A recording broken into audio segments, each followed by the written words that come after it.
Alrighty. We are a go. Steve from The Varied Life, and today in this video we're going to talk about Warhammer 40,000, the Games Workshop, where you use miniatures, and we're going to talk about resin printing minis and one-page rules. Now, for those of you who, I don't know, have been living under a rock, or you've been doing adult things for most of your life, kind of like that I did, excuse me, you probably don't know about Warhammer 40,000. It's kind of akin to the tabletop game of Dungeons and Dragons, which came out in the late 80s, late 70s, early 80s, made by Gary Gygax, and I remember playing that. That was a friend of mine got the books, and we started playing, and we were the only ones, and it was just this weird thing. Think of tabletop gaming with little miniature figures as kind of like playing chess on steroids.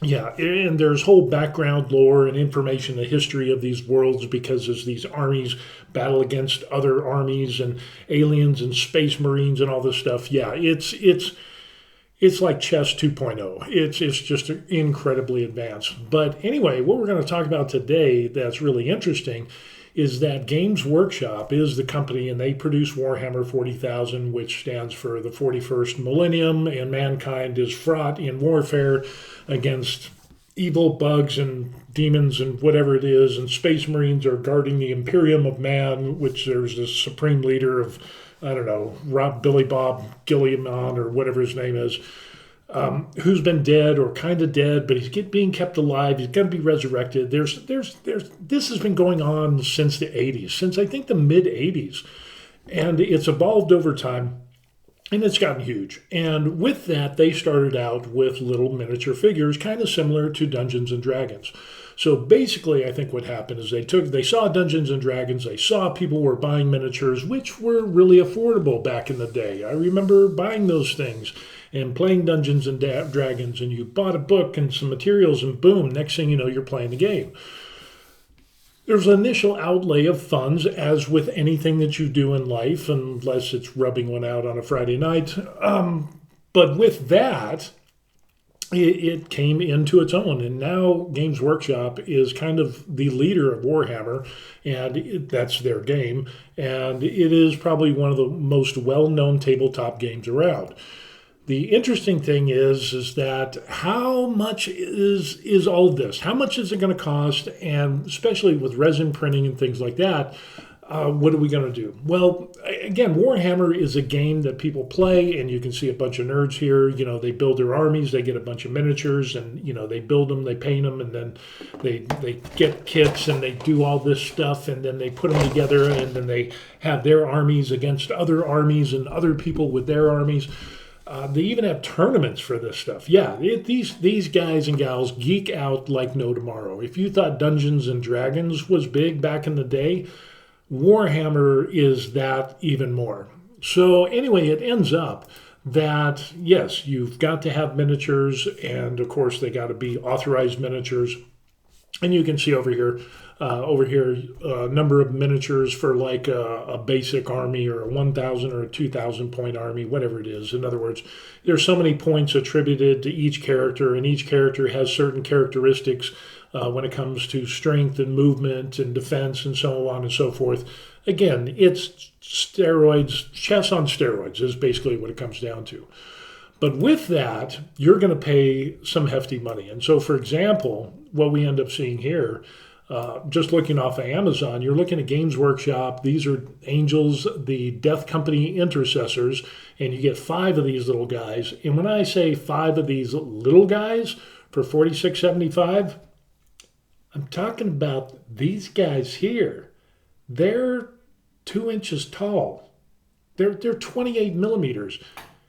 You get 5 of them for $46.75. And if you get larger figures, or some of them, you can even get figures that only have 3 characters in a pack, and you'll pay even more money than what you see here. So yeah, building an armor, and then when you start getting into the robots and the titans, and you know, just think of it like the rooks and the bishops of, you know, the chessboard. The higher up you go in the hierarchy of technology and advancements in weaponry and all of that stuff, you're going to pay even more. And the larger your army is, of course, you need to pay even more money.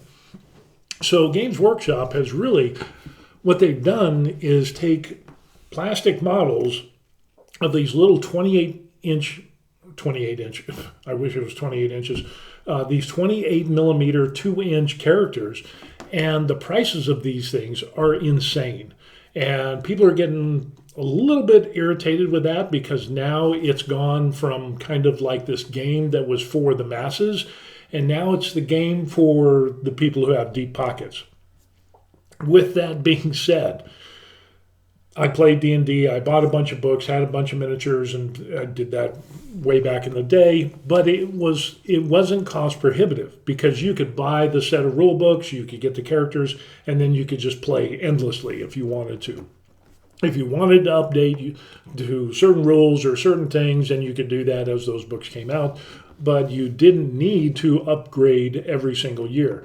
Now, what Games Workshop ends up doing is that they have upgrades basically every year. So, you might have to buy new books every year. You might have to for your factions of armies, and you might need to, buy different characters. And now it's coming to the place where Games Workshop has their most recent edition, and they've just obliterated entire armies. So they're no longer going to support those armies or those miniatures, those little tiny models that you all have, and the hundreds, maybe even thousands of dollars that you spent building, painting, refining, mounting, loving, pouring your heart and soul into these things, blood, sweat, and tears. All of those things are no longer supported. So some people are a little irked at that. The other thing that people are irked about, besides the price, the ever-increasing prices of Warhammer figures, is that they've kind of got a little woke. Yeah, they kind of went woke.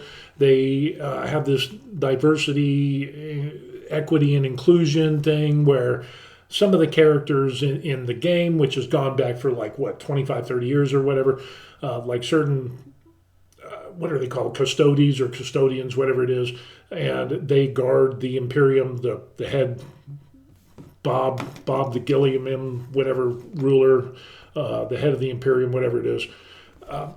It ends up that those guardians of the Imperium, of the head dude, the big boss, like the king of the chess table, those have always been men. They've always been males. They've always been, there's a little sausage and 2 grapes that are dangling between your legs. So in all of the history books, and now they have histories.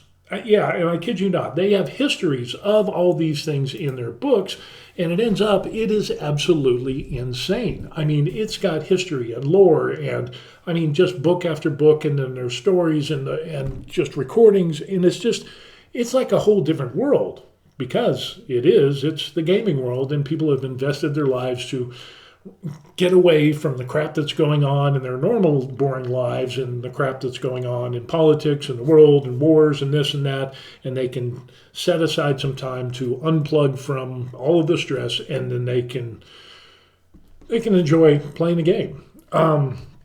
So recently it ends up the Games Workshop has this deal with Amazon, and you have Henry Cavill, who is a geek when it comes to Warhammer 40,000, and his dream was to someday bring Warhammer 40K into a movie. And it looks like that was going to happen. So all the geeks rose up and said, oh, this is going to be awesome, because he's a geek. He builds his own 40K armies. He plays. Granted, he's an actor and doesn't have much time, but he still does all that stuff. He is the king of the geeks. So with that being said, with this diversity, equity, and inclusion that has been said, now suddenly Warhammer for the last 20 some odd years has said, no, we've always had female custodies in the game. And it's like people are like digging out books from 10, 20, 30 years ago and saying, nope, it says it was only the sons of this and that, the guard the emperor or whatever. So it's well established within the game. Now you might be thinking this is a little crazy to argue about a game.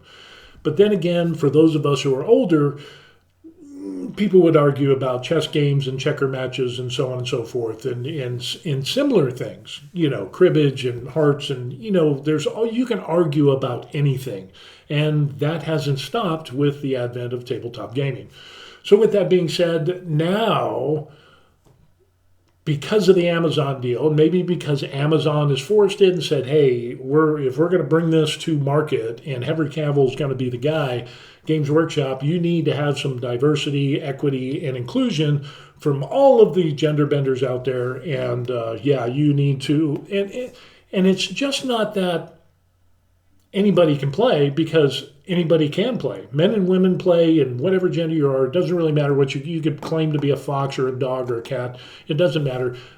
Tons of people play Warhammer 40,000, just like tons of people played Dungeons and Dragons back in the day, which was regarded as evil by the conservative Christian right. My parents hated that.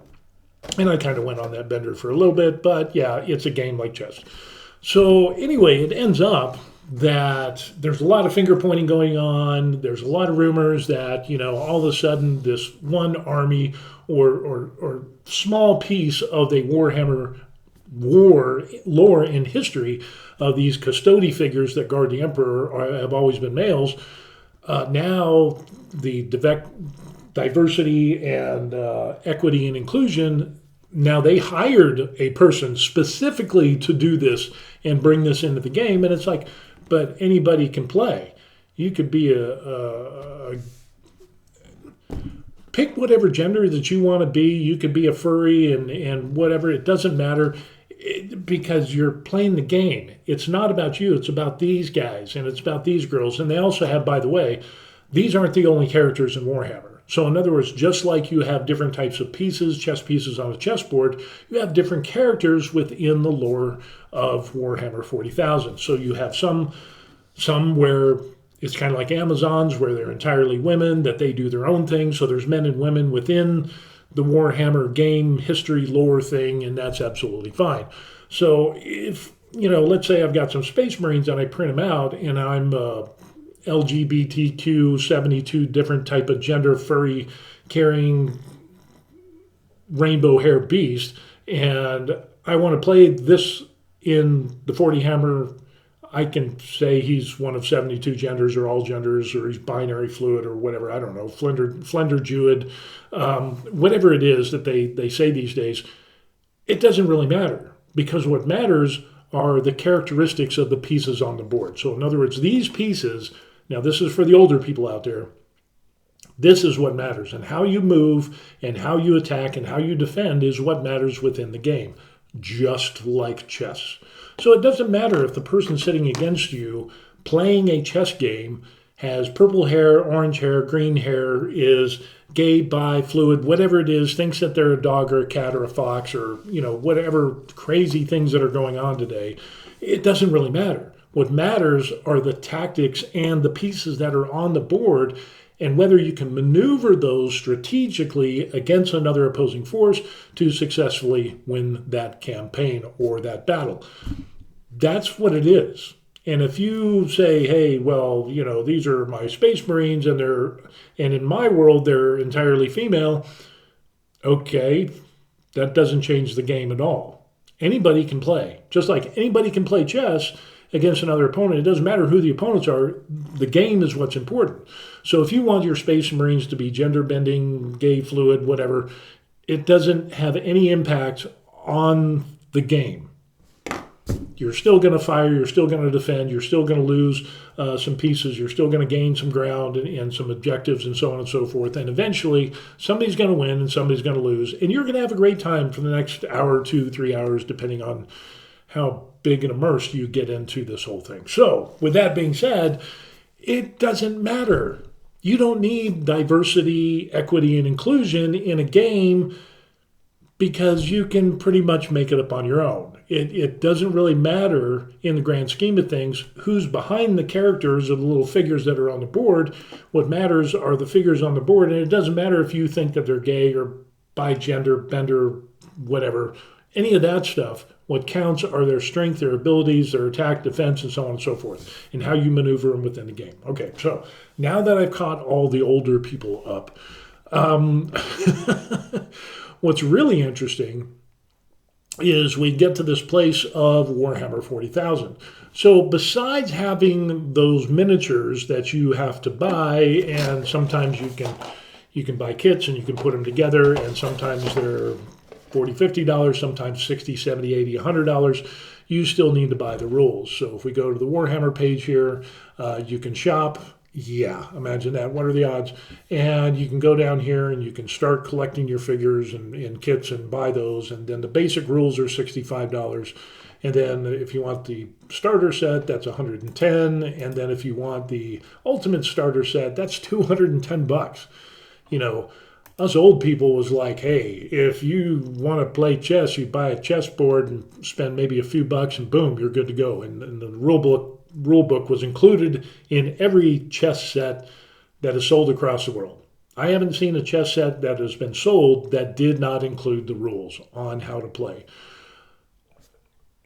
It is what it is, you know, and of course you can get the rules freely online these days since we're in the technical world and social media and the interwebs. But with this, you have to buy rules. Now, the interesting thing is that Warhammer will update the rules and they'll make new codexes or history books or whatever. So in other words, it's kind of like crack. They hook you with the crack and they give you some crack, but it's not enough crack to satisfy your desires and needs for a long period of time. So you have to go back and buy more crack. And then, of course, every year they're like, well, wait, that was just the basic crack. We have more, we have the updated crack that is even better. And so now you're doing this. It's hand over fist for money, and they're raising their prices and so on and so forth. And it really becomes... it used to be an everyday game, kind of like Dungeons and Dragons, but now it got to the point of where, from what I see, it's now, if you're doing tournaments and you're doing big things with Warhammer, you got to have some change. You got to have some coin in your pocket, and you're going to be spending some money. And whether you paint the miniatures, there's even people will pay other people to paint their miniatures, and that can range from $10 to $25, sometimes more, per miniature. So yeah, I just recently started painting 5 months ago, and my little dudes here are kind of, I don't know if you can see that, but yeah, he's turning out pretty good. So I don't know, maybe I just need to get into painting miniatures and start doing that to pay for the crack. But with that being said, there's a lot of stuff that you need. And this is where resin printing comes into play. So what we end up seeing here is a resin printer. This is the printer that I have, which is the Saturn III Ultra from Elegoo. And it is great. And yes, it costs some money. And so, matter of fact, let's see, Saturn III Ultra. It ends up that basically what we're looking at... We're going to go to the U.S. store,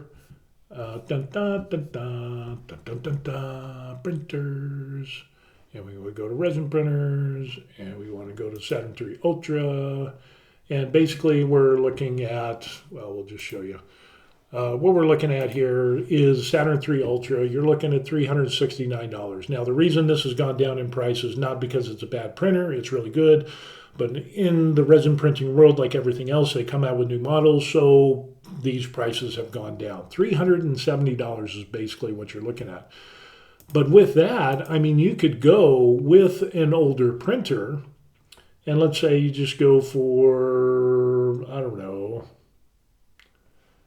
let's just go for the old Mars 4 Max and see how much that costs. $250. That's not bad. That is not bad at all. And you can do some great printing on some of these resin printers. Of course, some of them have more bells and whistles, and that's going to make a difference on how much you pay. And of course, how new they are. But with that, yeah. And then, you got to buy, what else do you got to buy? You got to buy parts and materials, which is your resin. So if you have like standard resin, you're going to pay, $25-$30 for a bottle of resin. Now what comes into play for a kilo of resin or a liter of resin, it's 1 kilo. 1 kilo and 2 kilos. It depends on what you buy. But yeah, you can get a kilo of resin for $25-$30, which isn't bad at all. And once you do the learning curve of learning how to do the resin printing thing, and then it gets to the point of where it's like, hey, I learned some new skills and now I can print off armies like no tomorrow.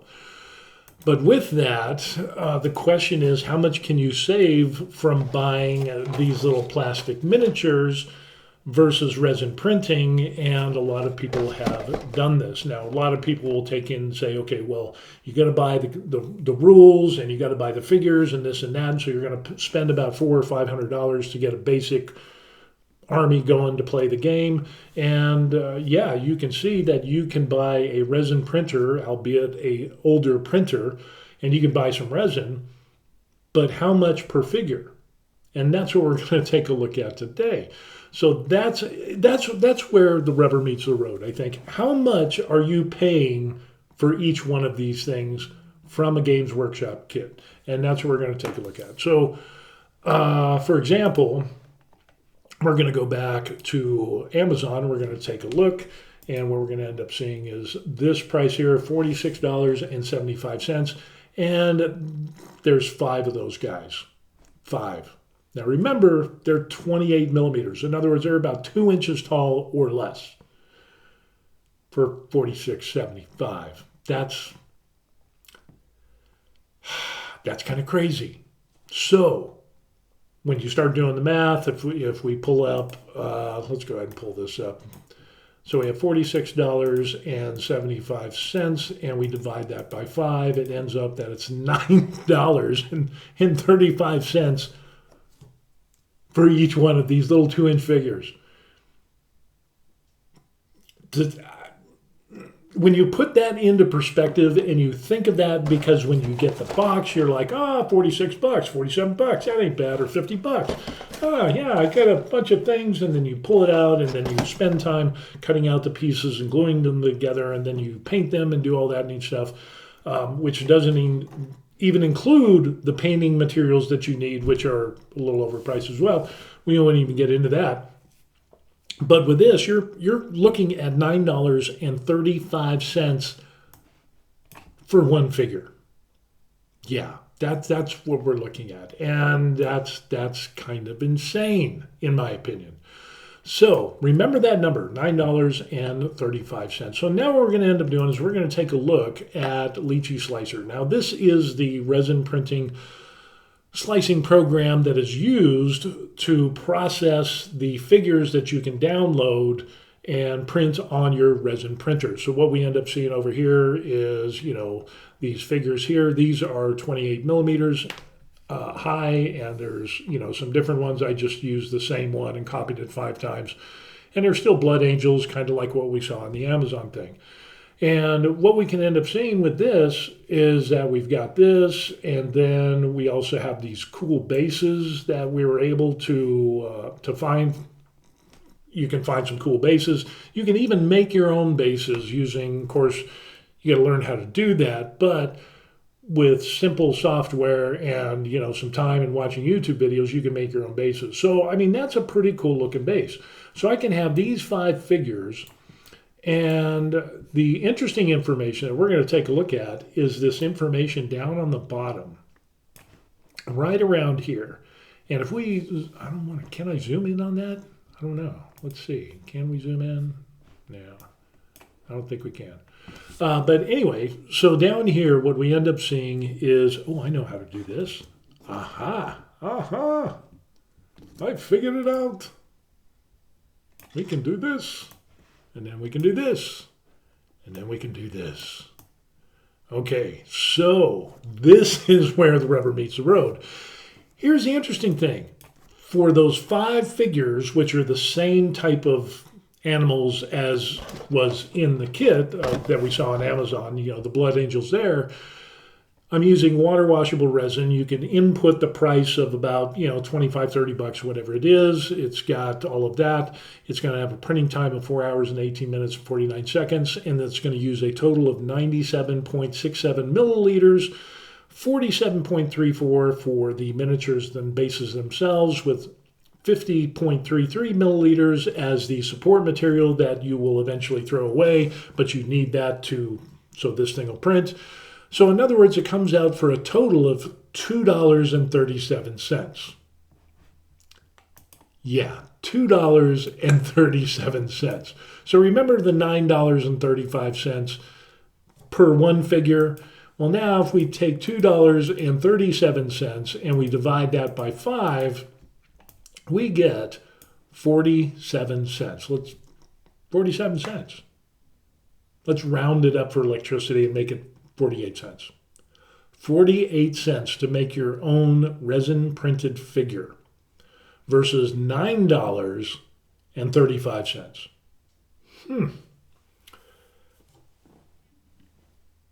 What are we going to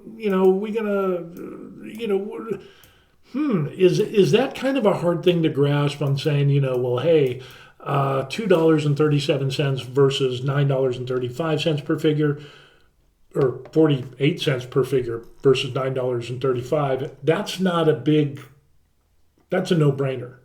That's a no-brainer. And yes, you need to include and say, well, you need to include the cost of the printer and the resin and blah, blah, blah. But the thing is, I could probably print out with a bottle of resin, a 1 liter bottle of resin, let's see, 97, you could do the math on that. Let's see, so we'll just round it up to 100. So yeah, you're looking at basically 100 figures. So 100 figures that I could print out with a bottle of resin, if they're the similar size and shape and use the same amount of resin, like 100 milliliters, yeah, I'm going to save big time on that. So yeah, it's 5 figures for $2.37, or am I going to pay $9.35? Now, this is where the crux of the situation comes into being, is that with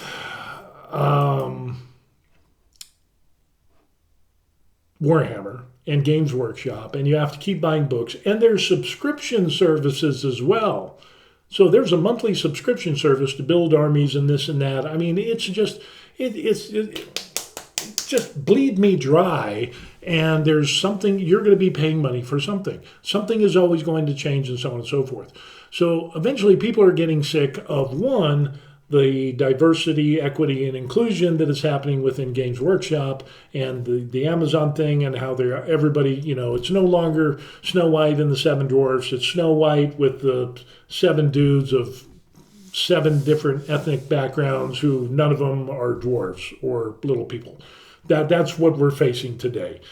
So in this, people are getting tired of paying too much money. I think that's what's really coming down. And then you add in this crap about, well, there needs to be, 72 different genders of space marines, or, whatever. And it's like, you can say your space marines are gay, you can say they're bi, you can say that they're all furries, or whatever it is. It doesn't really matter. They could be trans. It doesn't matter in the game at all. If anybody's allowed to play the game, so that's all the inclusivity and equality that anybody needs.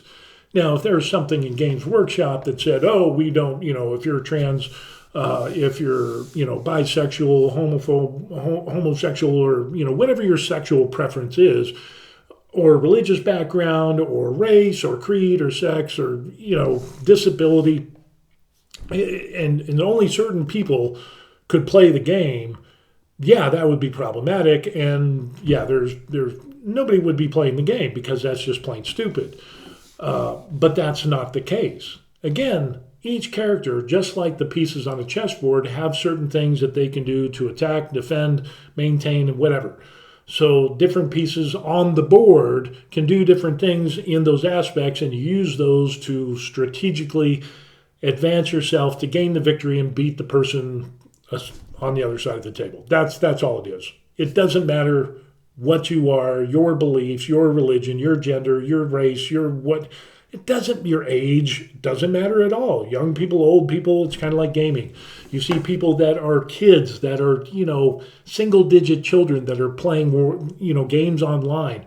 Doesn't really matter. It doesn't matter if they're old. You got Twitch streamers that are in their 80s and 90s and twitching and streaming and gaming and the whole 9 yards. It doesn't matter. It's all inclusive.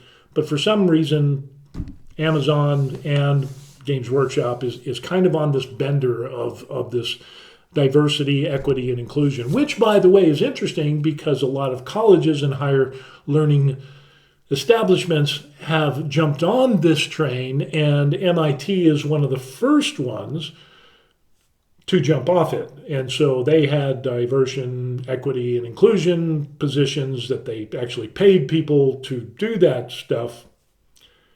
I mean, you accept people into college based off of the scores of the SAT and those other tests and things. Yeah, that's how it works. It doesn't matter about your race or whatever or anything else. It's about the scores you get. So anyway, MIT ended up scrapping that whole thing because they're like, yeah, this isn't working out. And we're also seeing this with other major companies that are like, ooh, now we need to have, like the airline industry is saying, well, now we need to have DEI, and we need to be, we need to represent all diversity and equities and things within our organization. It's like, no, I want the person who can fly the plane and land it safely. I don't really care. I just want the person who's behind the controls of the plane to fly it safely. Kind of the same way, I don't care who my doctor is, as long as they can treat patients and do their job. It doesn't matter their race, their sex, their sexual orientation. What you do on your off time doesn't bother me. But don't push it down my throat and say, oh, you're this or that, or homophobic or transphobic or whatever.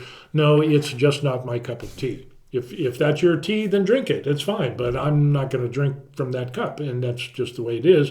And I don't look down for anybody upon that. We're all adults and we should be civil and mature, and that's how it goes. But when you get to the point of when you're forcing things onto a game and forcing things into a game that have no business of being in the game whatsoever, again, consider the chess piece thing. It doesn't matter the gender of the pieces on the board, does it? It doesn't matter if I think that all my pieces on the chessboard are trans or binary or gender fluid. It matters how you play the game and who wins. All that other stuff is window dressing. It makes no difference in the game at all. It doesn't give you any better chances of winning. It doesn't worsen your chances of losing because it's a strategic game. That's how it is. So unfortunately, we have this culmination of all of these things coming together. The woke ideology, the diversity, equity, and inclusionness and stuff, and the high prices of the miniatures, $9.35 versus, I printed out the exact same, not the exact same because that would be copyright infringement, but similar that almost looks the same and get it for, 48 cents. Boom, it's a no-brainer. And I can somewhat customize my miniatures to some degree, but if I wanted to customize my Games Workshop miniatures, I'm going to have to buy more kits, which is way more money. So I don't know. But with that being said, in the increasing prices with rules and upgrades and so on and so forth, this is where One-Page Rules comes into play. Now, One-Page Rules is a company that has came along and said, hey, the existing tabletop companies, i.e. Games Workshop and other big games, have become so convoluted, they're so expensive, they're so time intensive, it's almost a job to try to figure out the rules and to play the game. So in other words, you're overwhelmed with the minutia that is in the game. Now, some people might get mad, and I can understand because me playing Dungeons and Dragons back in the 80s, early 80s, I totally get it. Everything was about the rules. Everything was about the game and the rules, and the new rules came out every once in a while, and those were important things. But there comes a time of where the rules become more expensive and the changes keep coming with greater and greater frequency that you're doing, you're just throwing money into the wind and you're not getting much of a return, or your return is lessened by the fact that you're spending all this money. Lord forbid, people that don't have a lot of money, you've basically priced them out of the hobby that they might be interested in.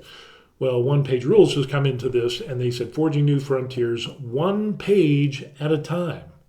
Free starter set. Well, let's click this link and see what this is. Download for free. No. They've got different rules. They got resources. But free? All right, let's see. What do we join your email list? And yeah, the quick start guide. Their 1 page rules is a front and back piece of paper that you can download for free. You don't even have to join. You can download for free and you can play the game. You can play the game with official Warhammer miniatures. You can make miniatures of your own. You could use Lego sets as, you know, your figures that you're going to use. I mean, that's totally acceptable. And then the other interesting thing here is what we see. Let me blow this up because this is kind of important. STL and paper miniatures. They give you the STL files for resin printing. And then they also have paper miniatures. Really? Huh.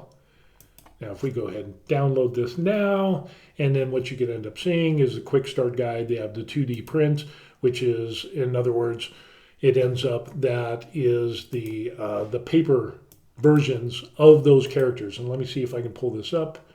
Dun, dun, dun, dun, dun. Quick start guide, blah, blah, blah, 2D prints. Okay, so let's take a look at this and get this to the point of where I can bring this up. So I downloaded all this stuff. So yeah, the 2D, the 3D printed files, so they have 3D printed files. As you can see here, I could pull those right in my slicing software and I could print these out. The other thing that we have is the rule book, the beginner's guide, the core rules, which is again a front and back page. And then, yeah, I've got a couple versions of those. I don't know why. Quick start, thing. But let's go to the 2D print. So we have the assembly tutorial, and basically what we end up seeing is, yeah, they got little pieces of paper that you could print out and you could have your own little figures. So if you got a printer or you have access to a printer at like a public library, you could spend 5, 10 cents or 15 cents for copies. And then next thing you know, you could build your terrain features and get some Barney basic stuff. They have some game aids. So let's take a look at the jackals and we'll see what these look like. Interesting, huh? So there it is, the little jackal dude. And you can cut this out and you can either cut along the black lines and then fold it in half on the top, and there's your figure, and boom, you can start playing the game. And it even has the front of the character and the back of the character. So they put a little bit of time into this, but yeah, they made it so that you could play with anything. And they also have terrain features. What do the terrain features look like? It ends up that we got, looks like some bunkers and whatever else, and buildings, futuristic buildings that you could use and make out of 8.5 by 11 sheets of paper or whatever size that you want. The other characters that come into play are the war demons, and let's kind of click on those. And I wonder if we could rotate this. Can we? Rotate? Rotate left? Yes, why, yes we can. So basically what we end up here is, again, you've got your little war demon dude, that's the front, that's the back, you can fold it over and boom. Now you have the basic units on pieces of paper to be able to play the game. And if we go back to the rules, the core rules, oh, this is going to bring up that weird thing. I don't want that. What I want is open with preview, and boom. So 2 pages, front and back. That's why they call it 1 page rules. So you've got 2 pages of information on how to play the game, which is really nice, because when you start talking about Warhammer 40,000 or some of these other tabletop games, there's a ton of rules. There's a ton of information, things that you have to follow. And again, it's almost like having another part-time job to figure out how to play the game.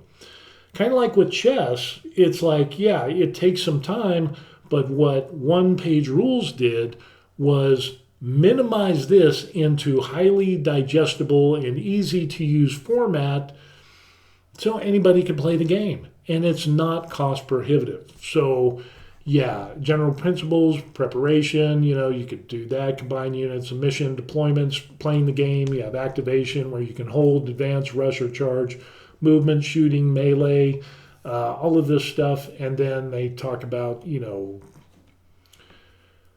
the special rules reference and whatever. But yeah, on one front and back page, there's the rules for the game. So again, it's still going to the place of where it's like chess on steroids, but now the chess on steroids isn't so expensive as it was or is with Warhammer 40,000 from Games Workshop and some of the other stuff that they have.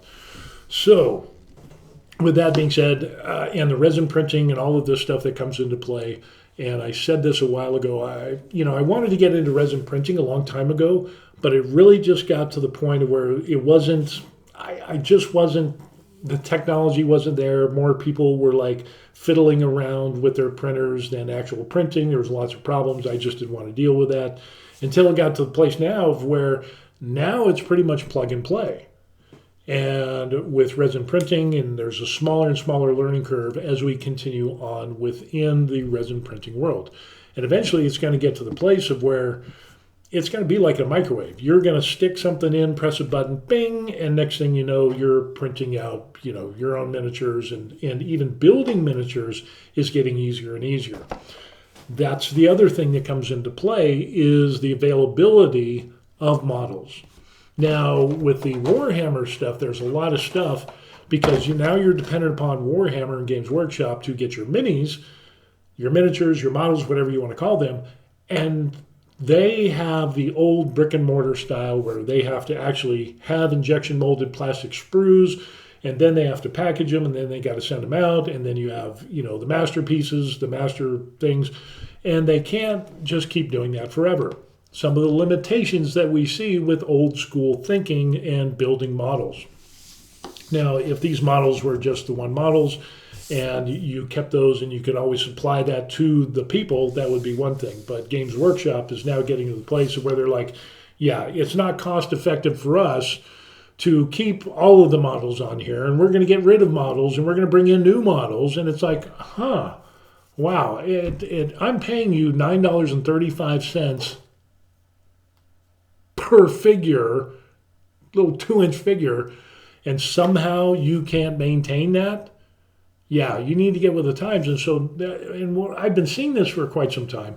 And even though I haven't played games in a very long time, again, last time I played games was Dungeons and Dragons back in the 80s and 90s, and then I joined the military, or even a few years before that. I quit playing back then. But it got to the place of where technology is going to advance, and then we had things like video games, and then we had things where, it went from chessboard to playing chess programs to online gaming and so on and so forth. So we've kind of run that, but now we're getting back into the tabletop games. There's some hardcore people that are still out there that love the tabletop games, love the conventions and getting together on weekends and in clubs and so on and so forth, which is absolutely great. We need more of that. We need more human interaction because we're human. But when you price everything and price out the people that you're trying to get to play the game, you're only going to hurt yourself. And I think what Games Workshop should have done is keep maintaining their own thing. They've already said that, oh, by the way, they just said that they're going to increase their prices, and third-party stores and like shops who buy hobby stuff, that they're going to increase their prices, but they don't have to. But they told the mom and pop stores and you don't have to increase the price. So the mom and pop stores are going to eat that price increase? No, they're going to pass that on to the consumer, which again is interesting because at a Games Workshop website, they're not raising their prices. So they're trying to raise the prices of mom and pops and more people, and they don't really care anymore that people want to walk into a store and see the product and say, hey, I want to buy that, and boom, but they can't because of the inflated expense. Again, it's just this whole thing, and with this diversity, equity, and inclusion thing, Games Workshop stock has gone down as a result of that, just like with every other woke company. Prime example of that was, what was it, the light beer with Dylan Mulvaney alienating the entire fan base of Miller Lite. Didn't make sense. See, it doesn't matter who drinks the beer, but when you try to change and you try to alienate everybody else, it's not going to go well. And that's what we end up seeing with Games Workshop. Again, I don't really care what you do in your own backyard, in your own bedroom, in your own whatever furry gender bending thing that you do. Just don't infringe upon the rights of other people, but don't force that stuff on everybody else, because that's, for some people, that's not an acceptable way of life. And so now people are kind of like saying, well, hey, this whole thing isn't comfortable and I don't want it for my kids. And they've been taught anybody can play Warhammer games, anybody can play chess games. It's always been like that. Anybody can play spades or cribbage or whatever it is, checkers, tic-tac-toe, whatever it is. That has always been the thing. But now we're getting all this pressure, and to be inclusive and say, inclusivity is the thing. The agenda is what is the focus instead of the game itself. And I think that's where a lot of companies are dropping the ball. Then add on to that the expense and everything else. You're just setting yourself up for failure, and you have people like Games Workshop that are going to see that bite in the ass, and they have, because their stock is going down. People are canceling subscriptions, and I just couldn't imagine spending as much money as those people do. But they love the game, and rightfully so. It's a thing. But now one-page rules is coming in. They're seeing this upheaval that we're seeing in Games Workshop and with Warhammer 40,000. And here's the cool thing. Let's say if you've got a bunch of Warhammer figures, you've got your whole army, you can use your Warhammer figures in one-page rule games. Like I said, there's people that are playing with coins and cut-out paper figures. There's people that are using Legos. They're raiding their kids' Lego toys to make figures to play the one-page rule game, which is essentially the same thing. It's a tabletop game, but now you can't do that with Games Workshop. No. Now, if you're playing with friends and it's not an official Games Workshop, or you're not in a hobby store with an official, Warhammer 40K game, you can play with whatever you want. With the Games Workshop Warhammer rules, you can do that. There's no Warhammer 40K police going around busting into private people's homes and saying, "Oh, you're using Star Wars characters to play Warhammer 40K." We're taking you off to prison now. That's just not a thing. But one-page rules is more open and inclusive, to borrow that phrase. Bring whatever characters or figures you want. If this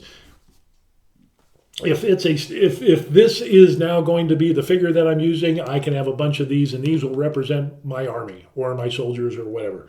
If it ends up going to be, I'm going to have a race of aliens, and these aliens represent the Barney basic soldiers that we have, and then you got the bigger ones for, it could be the exact same alien, but just smaller or bigger or whatever.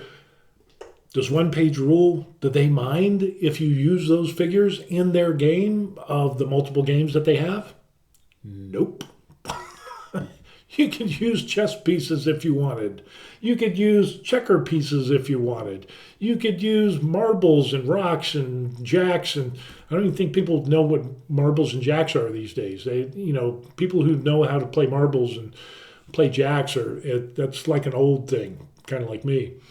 So they don't really care, but they're more in line for the love of the game. I see more purity in one-page rules than I do with Games Workshop. Now, with that being said, Games Workshop at one time was pure, But now they have stockholders. Now they have shareholders, and then now they're being pressured to do this diversity, equity, and inclusion thing. And you kind of, are they selling out? Seems like it. Does One Page Rule, will they follow that same train if they get to a place of where they become, the largest tabletop gaming company around? Maybe, we don't know. But what I do know is that we can go from Games Workshop or any other table games. You can take any of those figures and you can play one-page games on their one-page rules, front and back, and you're good to go. They're truly an inclusive company when it comes to figures, and it doesn't matter who you are. Like I said, you could be any sex, age, gender, whatever, furry. It doesn't really matter. They're welcoming everybody and saying, "Hey, come play the game," because it's the game that's important. It's the little guys and the battles that you do, and spending time for an hour, 2 hours, 3 hours, or whatever it is, to play a game as small or as big as you want and have fun. Yeah, I don't really care who's across the table, as long as they're having fun and I'm having fun and we're enjoying the game. Then yeah, it's like when I played chess. I learned how to play chess when I was a little kid, and never in my wildest dreams, and I played until I was a teenager, and I just, I won some local chess tournaments that we had, like the YMCA and stuff like that. It was no big deal. But, it didn't matter about the person that was sitting across from you. It was about the game and the strategy and whether you win or lost and what you learned along the way. And with that game, it allowed me to interact as a human being with other human beings, and sometimes the human beings that get together to play the games aren't socially adept to normal conversations, and so it would give us an opportunity to be able to seem a little bit more normal, be in situations where we could get comfortable in being in the presence of other people, and I think that's what tabletop gaming really helps. It helps with the decision-making process. It helps with resolution conflict. It helps with, just a number of things. And, prioritizing and this and that. And the things that we see in life, we can actually do in tabletop gaming. And those skills and abilities translates into real life. It just depends on the game and how deep you are into that game. So anyway, this has gone on way longer than I ever imagined. So yeah, Games Workshop, Warhammer 40,000 miniatures. What's the difference between buying box sets versus printing them out on a resin printer? $9.35 per figure. Ding! Or $2.30 or 47 cents, 48 cents per figure. Ding! Which one are you going to do? I don't know. Because basically my resin printer, when I do the math, it's already paid for itself, and so I'm basically, I'm in the black. It doesn't take long.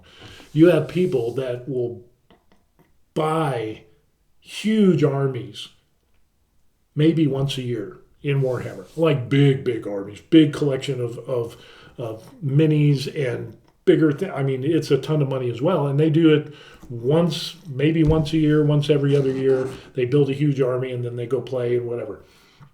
Resin printing, there are people that are printing out multiple armies per month.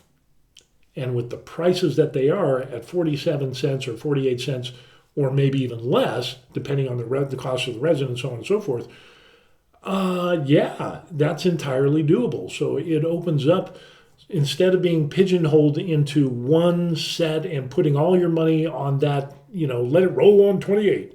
Now you have the opportunity to have more flexibility, and you can play different styles and so on and so forth, where in the past, you're limited by the amount of money that's in your pocket. And if you spend money that you don't have, your significant other is going to get seriously mad. So with that being said, One Page Rules is filling a void in the marketplace along with other small companies. I know there's lots of other ones. But there's tons of people that are making minis. Of course, there's Patreon. There's people that are making them for free. They're making them for, just a small donation of $5 or $10 a month, and you can get tons of STL files for resin prints for your miniatures.